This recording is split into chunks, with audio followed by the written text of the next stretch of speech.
Hello everyone, gold ब्रेकरमध्ये आपलं स्वागत आहे. आणि आज ह्या व्हिडिओमध्ये आपण बघणार आहोत की येत्या आठवड्यामध्ये मार्केट जे आहे गोल्डचं हे कसं असणार आहे.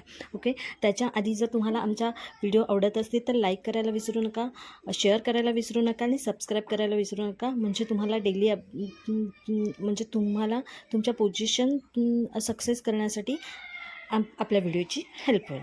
ओके, त्याच्या आधी एक छोटासा डिस्क्लेमर घेऊयात की हा जो व्हिडिओ आहे हा फक्त एज्युकेशन बेसवरती तयार केला जातो. ह्याच्यामध्ये आपण कुठलाही निवेश करायला सांगितलेलं नाही आहे किंवा करून घेत नाही. जर तुम्हाला तुमचे निवेश करायचे असतील मार्केटमध्ये तर तिथे तुमचा स्वतःचा डिसिजन असेल आणि हा जो डिसिजन आहे तो तुम्ही तुमच्या वित्तीय सल्लागाराशीच घेऊनच करावा. ओके, तर मग आपण सुरुवात करूया की आजचा जो विषय आहे की पुढच्या आठवड्यामध्ये मार्केट जे आहे कसं असू शकतं आणि कुठल्या फॅक्टर्सकडे आपल्याला लक्ष देणं गरजेचं आहे. तर मागचा आठवडा बघितला तर मागचा आठवडा गोल्ड जो आहे तर एका रेंजबाउंडमध्ये लेवललाच आपल्याला दिसून आला की मार्केट तिथंच जे जात होतं. त्याचं कारण असं होतं की त्याला मेजर अशा कुठल्या गोष्टीच सेटल आउटसाठी भेटल्या नाही, त्याच्यामुळे आपल्याला ते. आणि तुम्ही जर माझे मागच्या आठवड्यातले व्हिडिओज बघितले असतील तर तुम्हाला ॲनालायझिंग आहे हे परफेक्ट भेटलेलं आहे. तुम्हाला रेजिस्टंट आणि सपोर्ट मी परफेक्ट दिले होते. तर मी ह्या आठवड्यात पण तसा ट्राय करेन की तुम्हाला सगळ्या गोष्टींची हेल्प व्हावी. ओके, तर मग आपल्याला आत्ता जे आहे ते ह्या आठवड्यामध्ये आपल्याला कुठल्या गोष्टींकडे महत्त्वाच्या फॅक्टर्सकडे लक्ष द्यायचं आहे तर ते बघूयात. पहिली गोष्ट म्हणजे अशी आहे की जे ट्रम्प्स यांचं ब्युटिफुल बिल जे आहे हे संसदेमध्ये पास झालेलं आहे आणि त्याच्यामुळं काय होणार आहे, त्यांच्या तिथली जी डेप्रिशिएशन आहे त्याच्यात वाढ होताना दिसेल. त्याचबरोबर तिथे $36 ट्रिलियन मध्ये इंटरेस्ट रेट जो आहे हा कवर होताना पण दिसणार आहे. म्हणजे ह्याचा जो इम्पॅक्ट आहे हा पण आपल्याला मार्केटवरती बऱ्यापैकी दिसून येऊ शकतो आणि त्याचा इम्पॅक्ट आपल्याला म्हणजे ह्या गोष्टींकडे आपल्याला लक्ष देणं गरजेचं आहे. दुसरी गोष्ट अशी आहे ती म्हणजे जे ब्रीफ आहे हे उद्या डिक्लेरेशन म्हणजे सबमिट होणार आहे.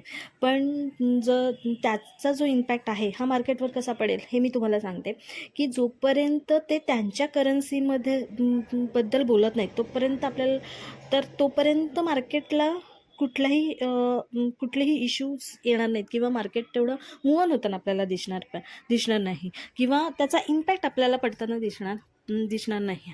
हां, पण नवीन करन्सीमध्ये नेशन करायचा विचार केला त्यांनी तर मग मात्र थोडाफार म्हणजे तर तो इफेक्ट आहे तो दिसून येऊ शकतो. पण जर US डॉलरमध्येच करणार असेल ब्रीफ तर त्याचा कुठलाही मोठा इम्पॅक्ट आपल्याला मार्केटवर दिसून येणार नाही. पण तरी पण आपल्याला ह्या गोष्टींकडे लक्ष देणं गरजेचं आहे. आणि तिसरा एक महत्त्वाची गोष्ट अशी आहे की टॅरिफ जो आहे हा 9 तारखेला त्यांचं डिक्लेरेशन म्हणजे डेट दिली होती त्यांनी ॲग्रीमेंटची. तर ती जी डेट आहे ती 10 ते 15 तारखेपर्यंत 10 ते 15 दिवसासाठी पुढे जाऊ शकते कदाचित. तर त्याचं कारण असं आहे की आत्तापर्यंत त्यांचं जे ॲग्रीमेंट्स आहेत इतर म्हणजे सगळ्या देशांसोबत त्याच्यामध्ये फक्त 3च देशांमध्येच त्यांचं ॲग्रीमेंट झालेलं आहेत आणि त्यांनी बाकीच्या देशांना तसे लेटर्स पाठवलेले आहेत की आपण हे स्टेटमेंट म्हणजे तसं स्टेटमेंट पाठवलेलं आहे स्टेटमेंट लेटर की आपण आत्ता न्यू ॲग्रीमेंट करायचे आहेत म्हणून. आणि ह्या गोष्टीला थोडाफार त्यांना वेळ देणं, कारण सडनली ह्या गोष्टी नाही होणार तर त्याच्यासाठी तो वेळ होऊ शकतो. पण ह्या टॅरिफमुळे ह्या आठवडा मात्र मार्केटमध्ये खूप मोठा उलाढाली होऊ शकतात किंवा मोठा अनसर्टनिटी लेवल पण येऊ शकते. कारण कसं आहे, जरी टॅरिफची काही डिक्लेरेशन म्हणजे डेट डिक्लेरेशन जरी नाही झाली किंवा डिक्लेरेशन हो अगर न हो, पण ट्रम्प जे आहेत हे काहीतरी तर अनाऊन्स करतील आणि ह्याचा जो इम्पॅक्ट आहे हा मोठ्या प्रमाणात होईल. जसं हे गोल्डमध्ये आपल्याला म्हणजे गोल्ड जसं वॉलेटेड दिसून येईल तसंच आपला भारतीय रुपया पण वॉलेटेडमध्येच दिसून येऊ शकतो. म्हणजे ह्याचा इम्पॅक्ट खूप मोठा. तर त्यामुळे ह्या गोष्टींकडे ह्याच्यामध्ये आपल्याला लक्ष देणं गरजेचं आहे की मार्केट काय होतं. मी म्हणेन की की थोडंसं तुम्ही मार्केटपासून थोडं लांब म्हणजे लांब राहा असं नाही म्हणत आहे मी, की ह्या सगळ्या गोष्टींचा विचार करून तुमच्या पोझिशन्स आहेत त्या ठरवा.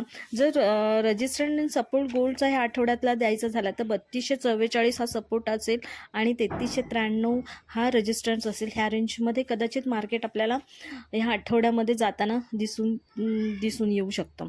तर तुम्हाला आमचे व्हिडिओज आवडत असतील तर लाईक करायला विसरू नका, शेअर्स करायला विसरू नका आणि तुमच्या काही नवीन सजेशन्स असतील तेही द्यायला विसरू नका.